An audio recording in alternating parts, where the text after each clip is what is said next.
본 방송에서 제공하는 투자 정보는 투자 판단에 대한 조언입니다. 방송에서 제공하는 주식의 가치, 가격 상승 및 가격 하락에 대해서는 방송사에서 보장하지 않습니다. 시청자 여러분 안녕하십니까. 오늘장 내일장 1부 출발하도록 하겠습니다. 서정덕입니다. 금일시장 오랜만에 반등이 나오고 있습니다. 반등의 폭도 꽤나 큰데요. 워낙에 이틀 동안 빠졌던 물량이 많았습니다.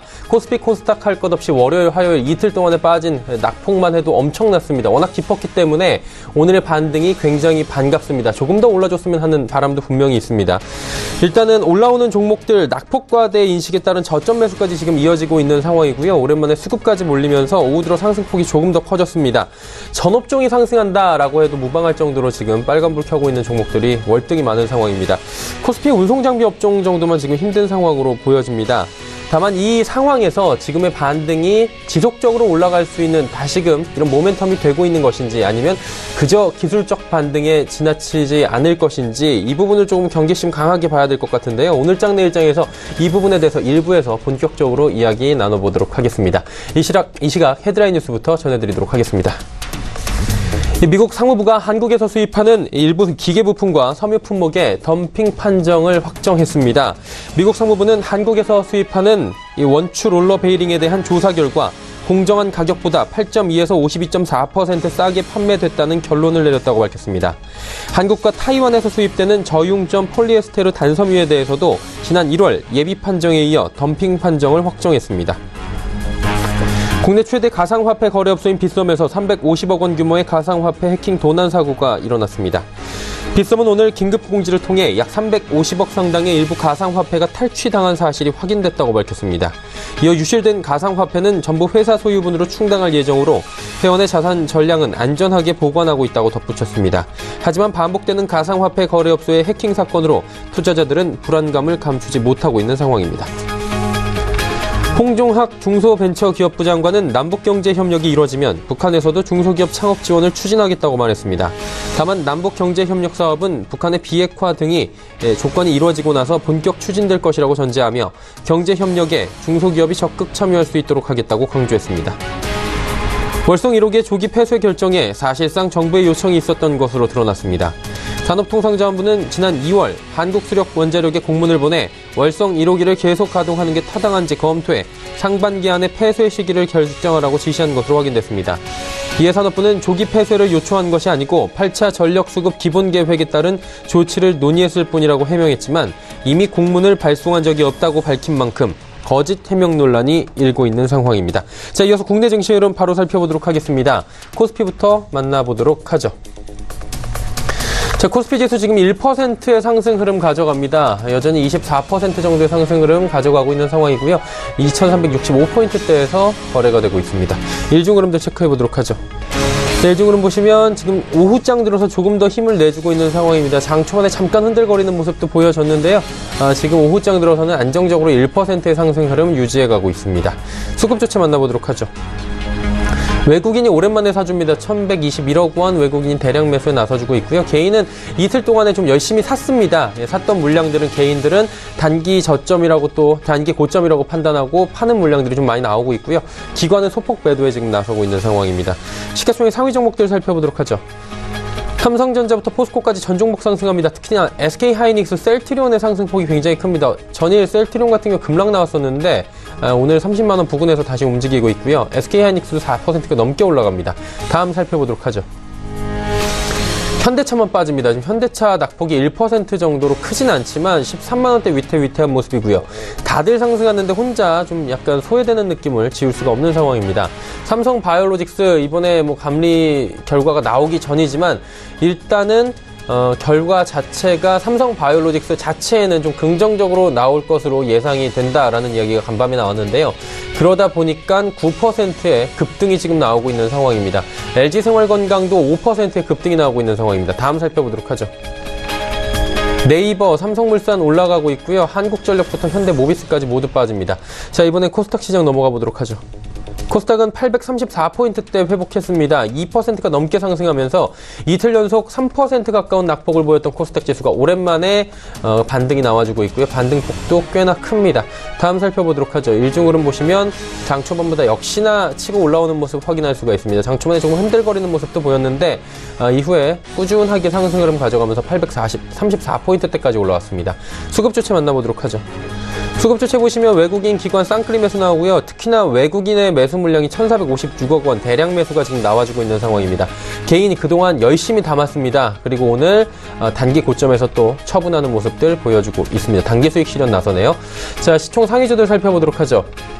다 올라갑니다. 지금 나노스 제외하고 종목이 올라가고요. 상승폭도 꽤나 큽니다. 셀트리온 헬스케어 5%대, 메디톡스도 4%, 신라젠도 3%, 바이로메드도 4%의 상승이 가져갑니다. 자, 6위부터 10위 종목들도 살펴보도록 하죠. CJNM, HLB, 스튜디오 드래곤 무려 7%, 8%대의 급등이 나오고 있는 상황이고요. 셀트리온 제약도 4%의 급등이 나옵니다. 펄어비스 소폭 상승 이뤄가고 있는 상황입니다. 다음 살펴볼까요? 11위부터 15위 시총 상위주들입니다. 포스코캠텍 5%의 급등 나옵니다. 그리고 컴투스도 오랜만에 2%대의 상승 나오고요. 나머지 종목들도 모두 빨간불 켜지고 있는 상황입니다. 자, 이번엔 원달러 환율의 흐름 짚어보도록 하죠. 1109원입니다. 일단 보합권 수준에서 오늘 움직이면서 1110원대 등락을 거듭하고 있다라고 보시면 되고요. 1110원대에서 매물대가 좀 저항이 있어 보입니다. 금일 본 방송에서 제공해드리는 정보는 투자 판단에 대한 조언일 뿐입니다. 해당 주식의 가치와 수익률 보장해드리지 않는다는 점 참고해 주시길 바랍니다.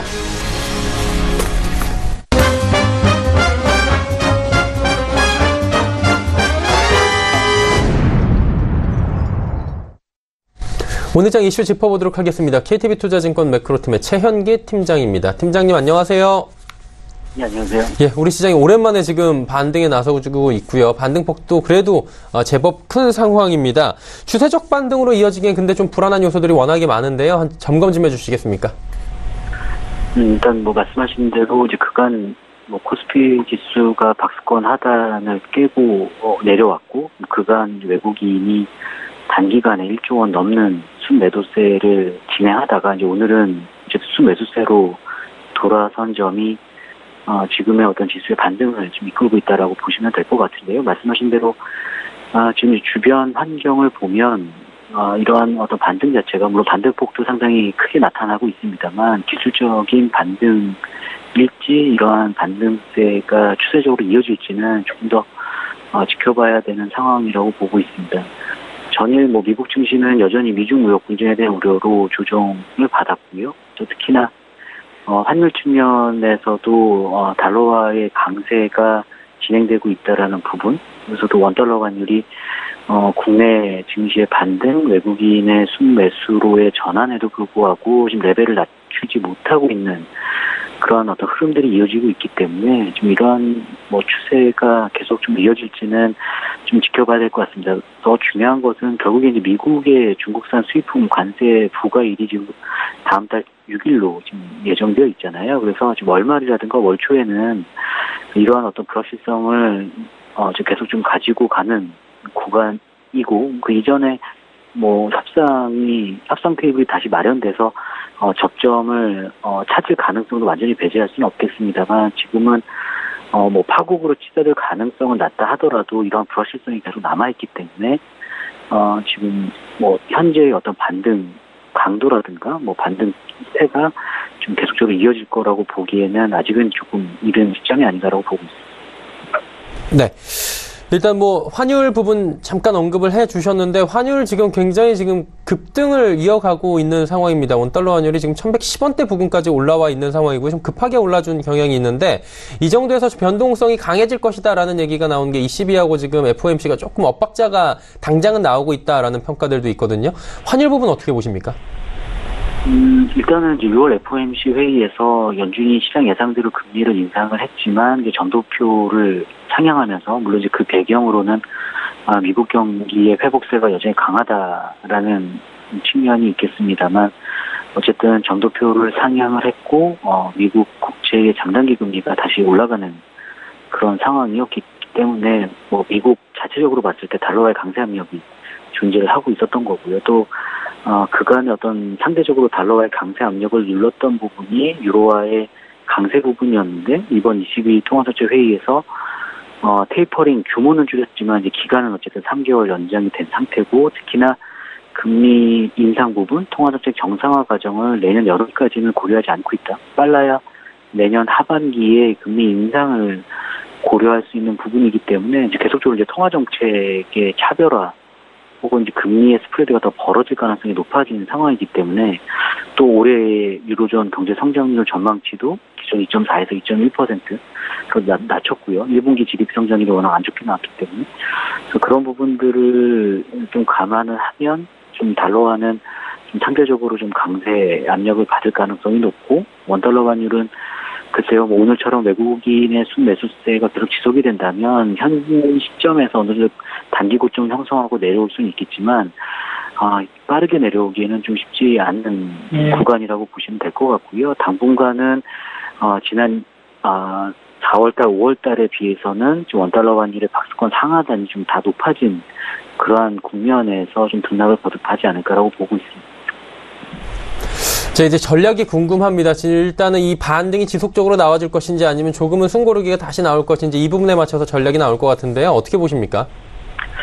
일단은 뭐 코스피, 코스닥 양시장 모두 하락세를 지속을 했습니다만 상대적으로 중소형주의 낙폭이 컸기 때문에 오늘도 반등 탄력 자체가 이제 중소형주가 더 빠르게 나타나고 있는 상황이라고 보시면 될 것 같고요. 일단 그간 좀 소외받았던 바이오 업종뿐만 아니라 지금 뭐 중국 소비 관련주들 그리고 뭐 전기차 이슈와 관련된 업종들이 좀 강한 모습들을 보여주고 있는데요. 저희는 어쨌든 6월 말, 그러니까 7월 달 들어서면 이제 실적 시즌이 들어가기 때문에 저희는 결국에는 실적 호전에 대한 기대감이 높은 업종에 집중을 해야 된다라고 보고 있고요. 그렇게 본다면 뭐 IT와 가전 업종이 상대적으로 좀 퍼포먼스가 양호하게 나올 것 같고 뭐 중국 소비 관련주들 역시 기저효과뿐만 아니라 어떤 최근의 흐름들을 좀 감안하면 좀 긍정적으로 접근해도 되는 업종이지 않나라고 생각하고 있습니다. 네. 일단은 뭐 IT 가전 쪽에 실적이 좀 긍정적으로 예상되는 쪽으로 관심을 가져보자라고 말씀해 주셨습니다. 오늘 말씀 잘 들었습니다. 감사합니다. KTB 투자증권 매크로팀의 최현기 팀장이었고요. 이슈 칼럼 바로 이어집니다.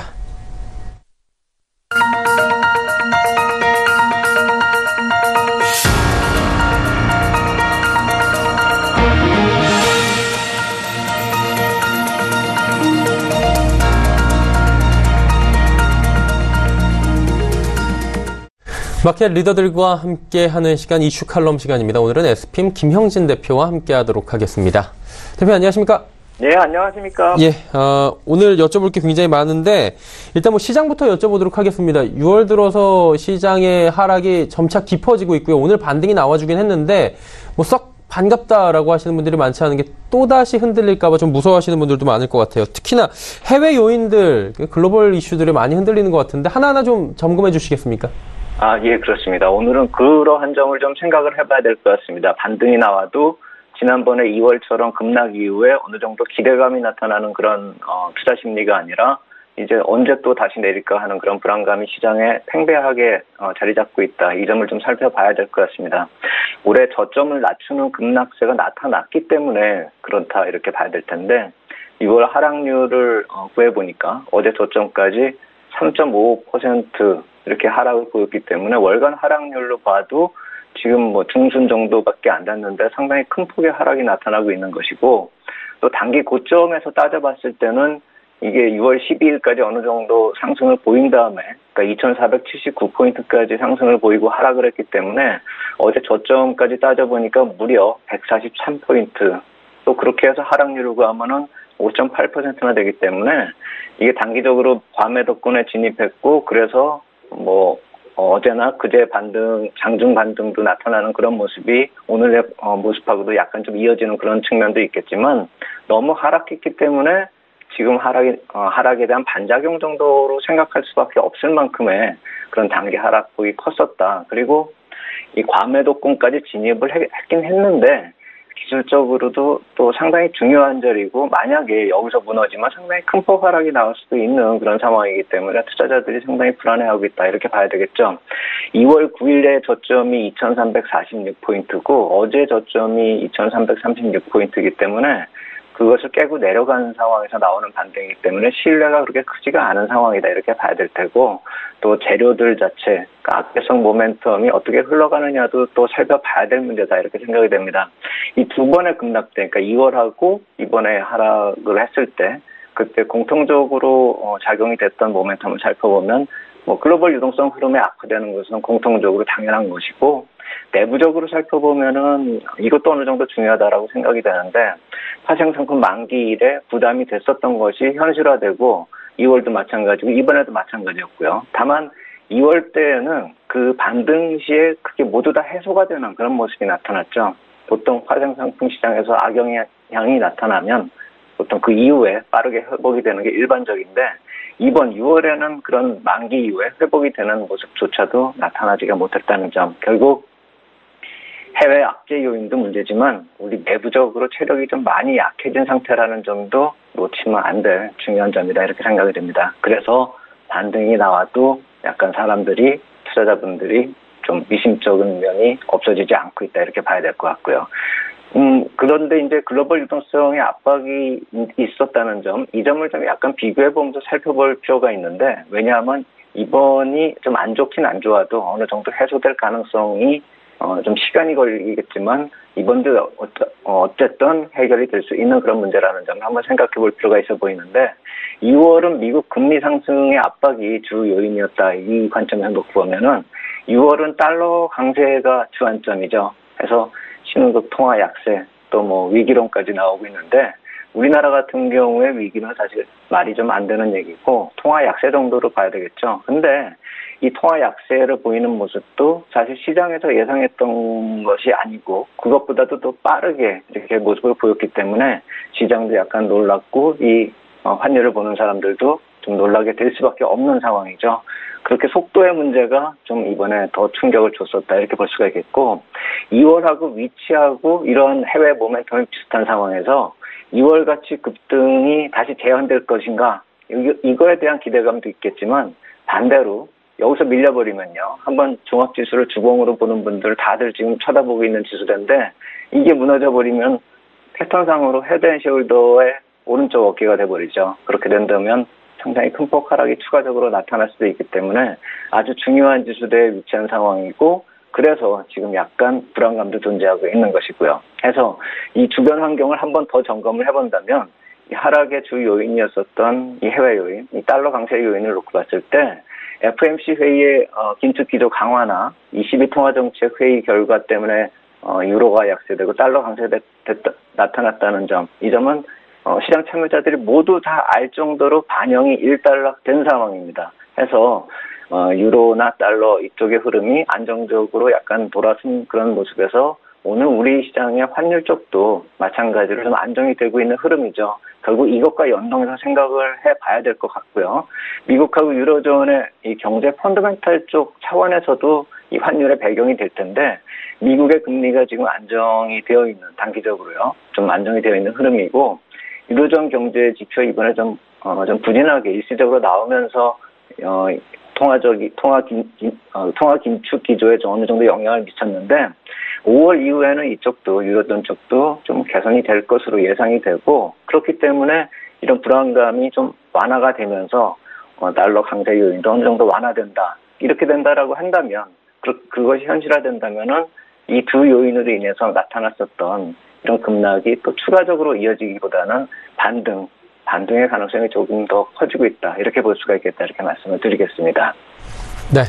일단 뭐 정리를 하나하나 요목조목 말씀을 해주셔서 이해가 잘 가는데 이제 결론적으로 보자면 시청자분들이 궁금하신 점은 그 점일 것 같아요. 예전에 뭐 트럼프 대통령 취임 때도 그랬고 브렉시트 때도 그랬고 그리고 2월 급락 때도 그랬고 바로 급반등이 계속 나왔기 때문에 학습 효과가 있어서 이번에도 이 부분을 좀 기대하시는 분들이 많이 계실 것 같은데 대표님 보실 때는 2월에 급락에 따른 급반등을 다시 재현이 좀 될 확률이 있다고 보십니까?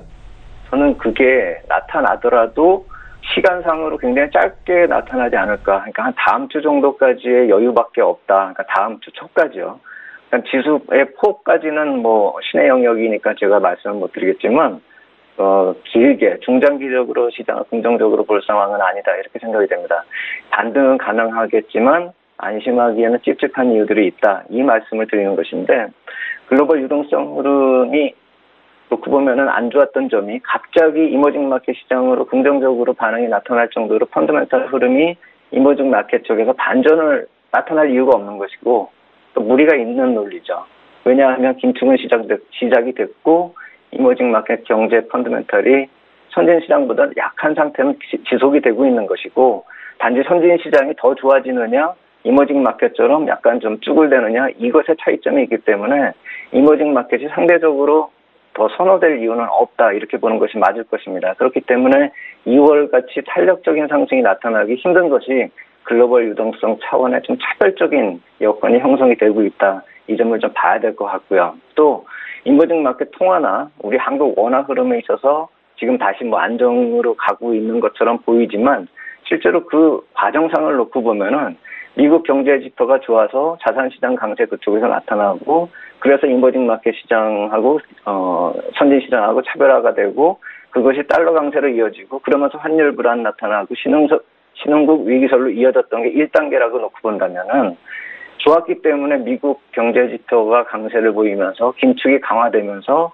그래서 미국 시장이 주식시장 조정 보이고 자산시장도 약세를 보이면서 차별화가 완화된다. 아까 초반에 말씀을 드린 그런 경우요. 그래서 동조화를 보인다라고 한다면 이런 조정을 통해 가지고 신흥국 통화가 안정되는 것처럼 보일 수가 있겠지만 그리고 위기로는 또 말로 끝났네 이렇게 볼 수가 있겠지만 실질적으로는 선진 시장도 주식시장이 동반 조정을 보이면서 그러면서 동반 안정을 보이는 것처럼 보일 뿐이죠. 그렇기 때문에 이 역시 마찬가지로 우리가 안정이 되는 통화 흐름이나 이런 모습을 봤을 때 이것이 바로 주식시장이 계속 중장기적으로 상승한다. 이렇게 볼 수가 없는 요인 중에 하나다. 이렇게 말씀을 드릴 수가 있겠고 결국 요약해보면 미국 시장이 좋으면 신흥국은 차별적으로 조정을 보일 테고 만약에 미국 시장이 나빠지면 위기는 면할 수 있을지언정 증시는 동반 조정을 보일 가능성이 커지고 있다. 이렇게 놓고 봐야 되겠죠. 그래서 우리가 이런 점을 감안해도 워낙에 단기적으로 낙폭이 컸었기 때문에 반등은 나오고 2월 급등했던 그 모습처럼 그 모습이 반복되지는 못해도 일정 부분의 낙폭은 만회하지 않을까라는 생각이 듭니다. 이렇게 말씀을 드리겠고 또 하나 제가 또 거론이 되어야 되는 것은 미국 쪽에서 지금은 금리 이슈가 좀 조용하고 어느 정도 안정이 되어 있는 것처럼 보이는데 이게 다시 거론될 가능성도 한번 생각을 해봐야 된다고 생각이 됩니다. 왜냐하면 이 3분기 미 국채 발행 일정을 좀 살펴보면은 부담의 연속이다 이렇게 표현할 수밖에 없는 상황이기 때문입니다.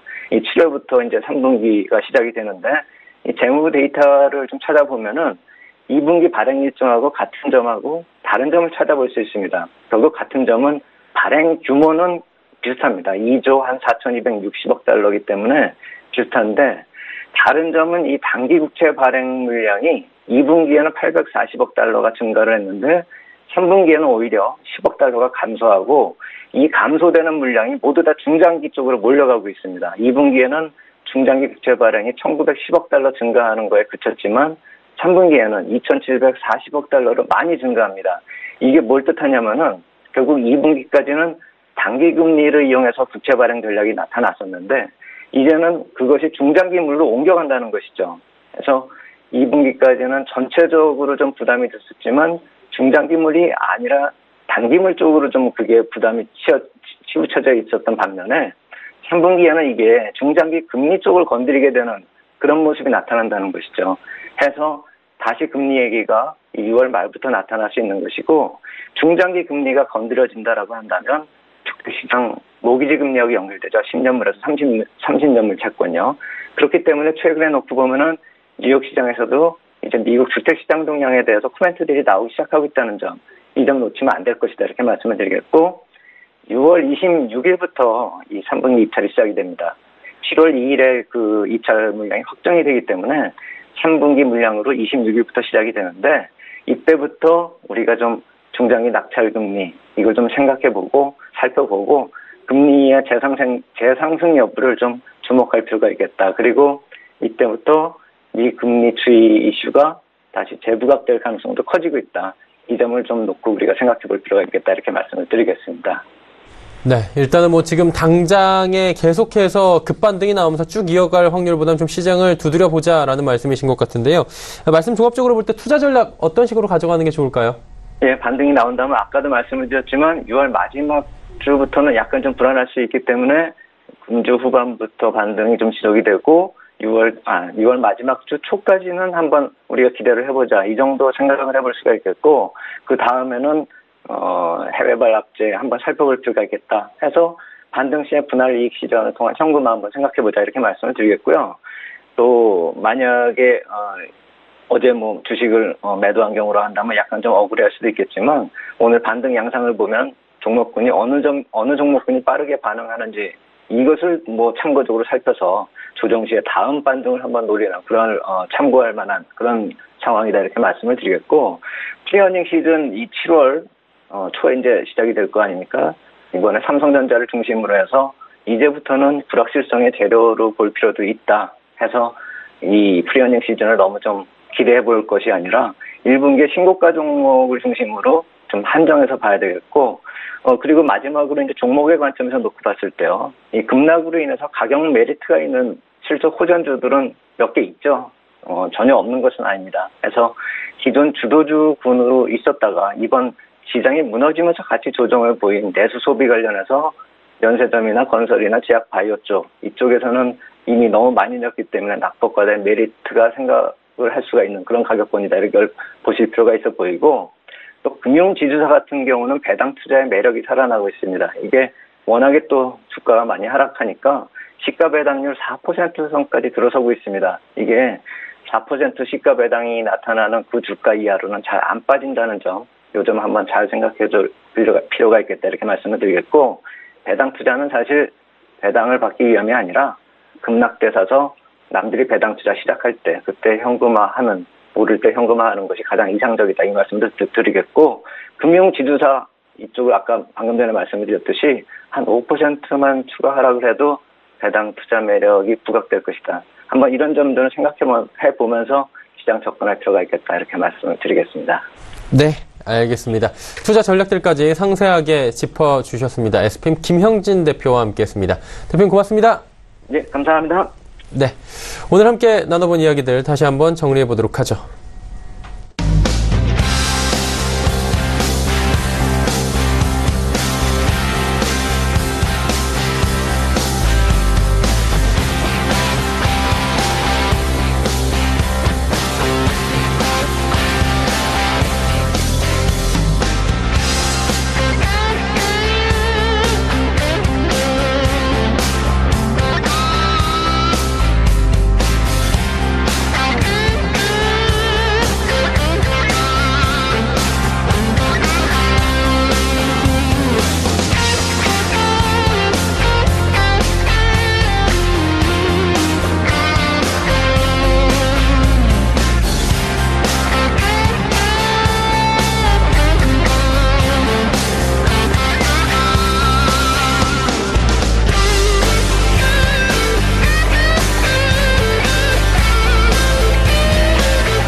오늘 채널 일장 1부 함께 하셨습니다. 잠시 뒤 2부 예고해드리도록 하겠습니다. 2부에서는 슈퍼디오 매치가 준비가 되어 있습니다. 누적 수익률 대결 펼쳐보고 종목 상담까지 이어가는 알찬 시간인데요. 두 분의 전문가와 함께 잠시 뒤 2부에서 돌아오도록 하겠습니다.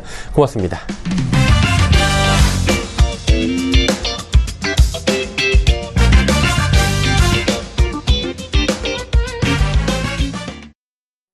본 방송에서 제공하는 투자 정보는 투자 판단에 대한 조언입니다. 방송에서 제공하는 주식의 가치, 가격 상승 및 가격 하락에 대해서는 방송사에서 보장하지 않습니다.